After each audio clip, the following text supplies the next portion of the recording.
Great. Hi, everyone. I'm Lacey Thorne. I'm the founder of Phigitals, and I'm here to present my fashion finance venture. We provide royalties on fashion resale.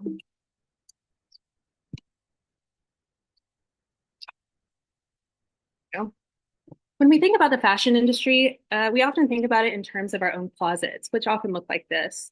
We don't wear most of this stuff, but the resale process is tedious and doesn't give much profit for the work required to resell.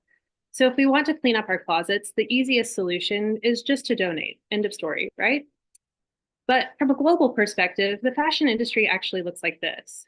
Fashion makes millions of products per year, and all of those donated items, only 15% are recirculated into the United States, with 85% being offshored to places like Ghana and Chile, where the oversupply is often dumped into unregulated landfills. The fashion industry is so huge, it accounts for up to 10% of global carbon emissions annually, more than international flights and shipping combined. So the obvious answer to reduce this number is to buy and sell secondhand fashion. But not really. Brands don't want it because they don't get a cut on platforms like Poshmark, eBay, and The RealReal. Consumers don't like secondhand fashion because of its association with used clothing. It doesn't have the provenance of the original brand. So, what is the common denominator here from both a brand and consumer perspective? Lack of incentive in leveraging these existing manufactured assets. I'm Lacey Thorne. I've been working as a fashion designer for 15 years, launching celebrity clothing lines like Jennifer Lopez for Kohl's, Nicki Minaj for Sears, and Adam Levine for Kmart under the leadership of Tommy Hilfiger. He was my boss. So I understand the problems that exist in fashion and the scale required for their solutions. Our solution is to provide royalty payments on clothing resale to incentivize both brands and consumers into the circular economy.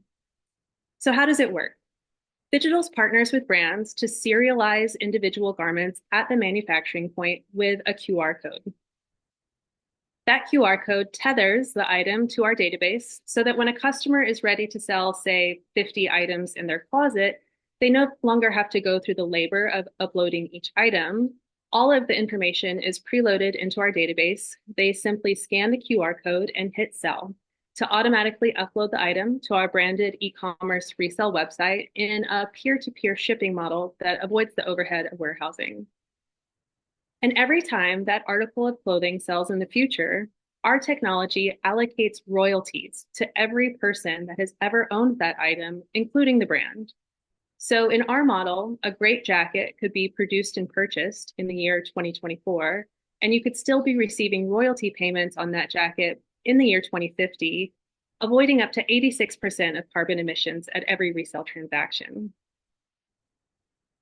The resale landscape is exploding, with the secondhand market projected to double in the next 5 years, reaching $77 billion domestically, and Phigitals is the only resale platform that allocates royalty payments. Our path to $100 million of annual recurring revenue is straightforward. With 115 annual licensed clients at an annual rate of $250K and 10,000 garments sold, with each garment reselling 5 times at an average value of $50, leading to an annual recurring revenue of $100 million for Phigitals and $36 million for our licensed clients. If you think this is a good idea, so did Visa. We partnered with them last January after building our MVP prototype with the funding we gained through Yale's grant programs. But Visa is just introductions, not funding. Our prototype 1.0 marketplace is built. We are currently in talks with brands for pilot programs, but we need funding to pivot our prototype build. The platform exists, and we need to implement a shipping system that prints out the mailing label in a peer-to-peer system. Gaining this funding will put us on track to finish our proof of concept by the end of this year. Thanks, and I look forward to taking your questions.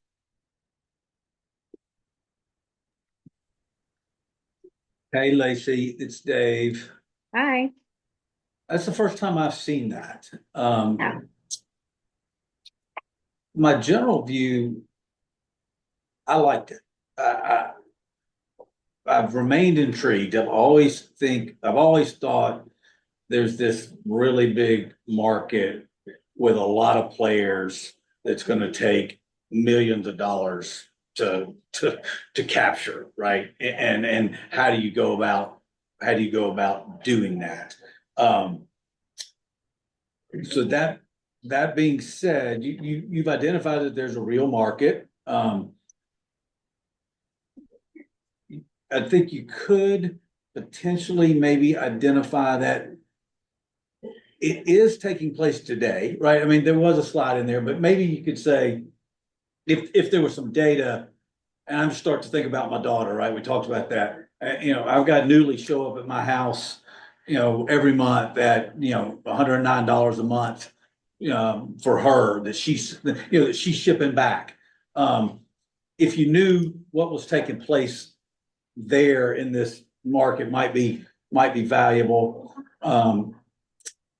And on the licensing of the business model, I get it, and I don't think you need to go into much detail, but you've got to be able to talk about that and with some investor at some point, right? I mean, how do you decide who pays you what from the brand perspective, right? Is that based on amount of garments that are QR code? I mean, there's got to be a model for that.